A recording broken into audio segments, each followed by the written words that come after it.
Shit, man, the fucking influencers out there, they have a negative influence on the world in a spiritual way.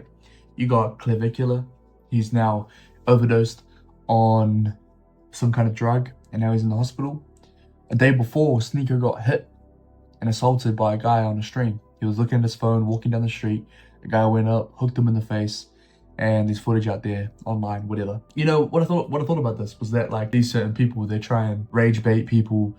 They will, you know, make people, they'll go to the extremes of having certain opinions and being a certain way and not being considerate of other people in a way. And then so bad stuff are now happening to them. I think people get confused about what kind of influence majority of young men look for and what kind of influence represents a masculine movement. There was a documentary by Louis Theroux called Into the Manosphere, and I think it featured 4 people, and it had Sneako, it had Ed Matthews, it had HS Tiki-Taki, and it had Justin Waller, I think that's his name. And so all of them are actually quite different. Ed Matthews and HS Tiki-Taki quite similar. Sneako a little bit similar, but not too much of the same. And then you've got, there was also Myron Gaines as well. Myron Gaines, and then there was Justin Waller.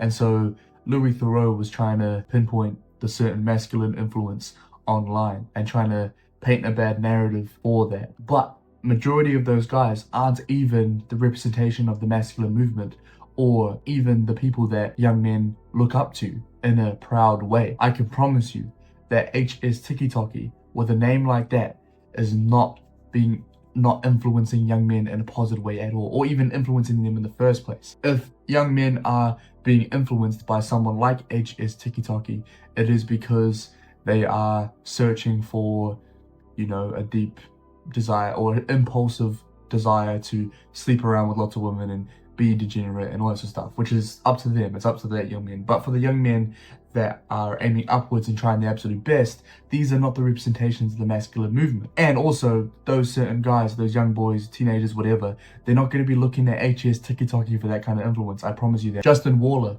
who was the only respectable person in the whole documentary. That's the only representation of a good man that would represent the movement of self-improvement, of being disciplined, of being charismatic, being confident, improving your looks, improving every area of your life, trying to be the best man you can be. He has a family, a wife and kids. Sure, he talked about and was honest about his choice to have girlfriends as well. And you know, he was just open and honest and being a good, genuine person. He wasn't lying. He wasn't coming up with a facade or doing any of that. So I just want to say that there is a misconception about the certain, you know, like people who look up to Andrew Tate in a certain way, like myself, or people that look up to people like that. They think that it's to the extreme of like being misogynistic and mistreating women and all this sort of thing. That's not what the majority of the young men that follow these people do. And they are different influences as well. In that documentary, those are all different people. And to make HS Tiki-Taki or Ed Matthews or even Sneako and a little bit of Myron Gaines is a very smart man, but I don't think that he is a good representation of a leader or someone that has a proper positive influence on the world. But he is very smart. I do give him that, and he's very good at what he does. Otherwise, obviously, all of them are very good at what they do. Otherwise, they wouldn't be in the position they are in. But when it comes to respectable men, I just know from my own observation that Myron Gaines isn't one of the people that majority of men look up to. Justin Waller could very well be to some men. Not me personally. I think he's cool. I think he's respectable. I think he's a good guy. And as far as I've seen, me personally, I look up to Andrew Tate, I look up to Jordan Peterson, I look up to, who else? A little bit of Myron Gaines, not too much. He's not too much of a role model. He doesn't really care to be, but he gives good advice and everything. I think he's a chill person. But yeah, Hamza's a big influence on my life and role model, I guess, in some areas. Obviously, we can pick out the good and the bad, and we can be smart about it. So yeah, and I mean, I guess I get quite emotional when I see documentaries like that, because the whole point of other men trying to influence other men into a positive direction is for the greater of good. It's for the betterment.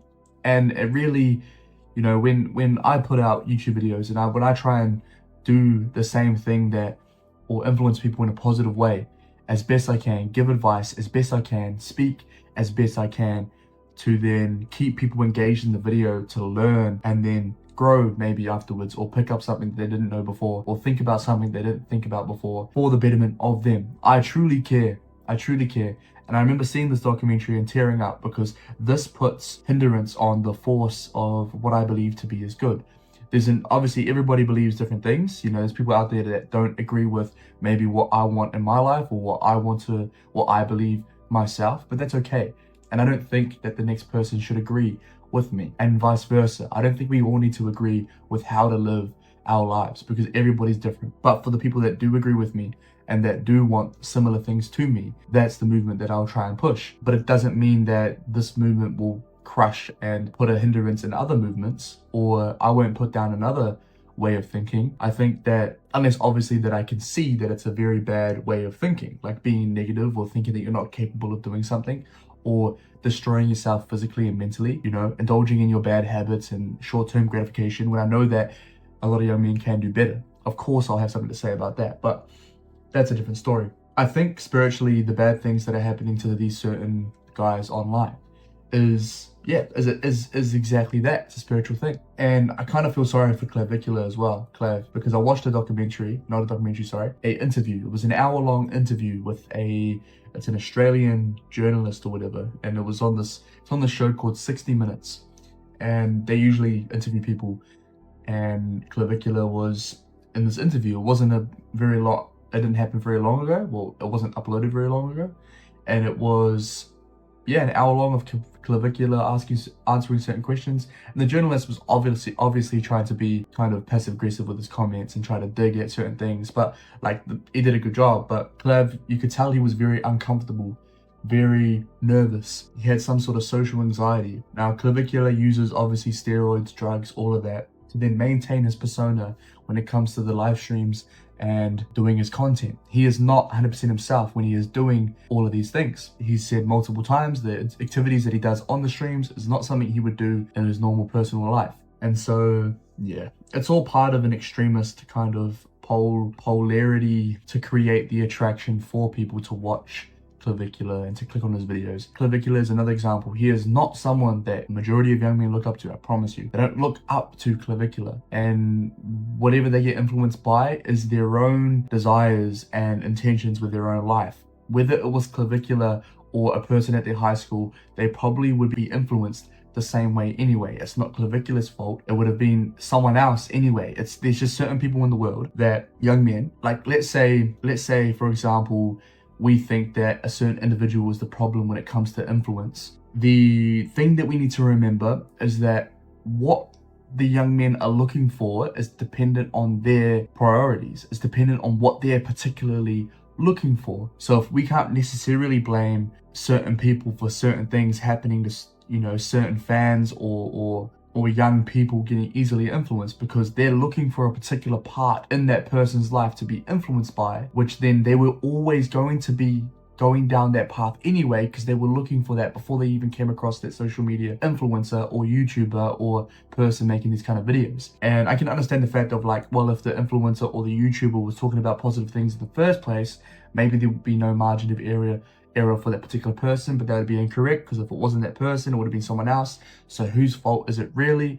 Most likely it's the individual person, the young man, the boy, whatever, who needs to grow and learn what priorities he needs to look for, and then pick out what's good and bad in the entertainment factor when it comes to people cracking jokes online or saying something that maybe they think is funny to get attention and likes and views.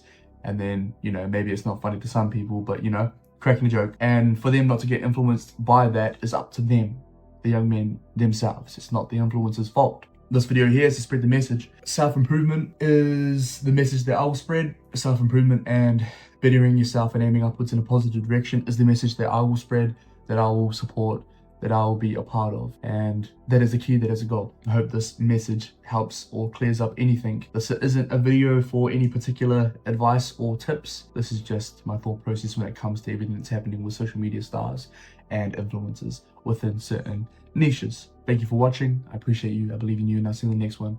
Thank you so much.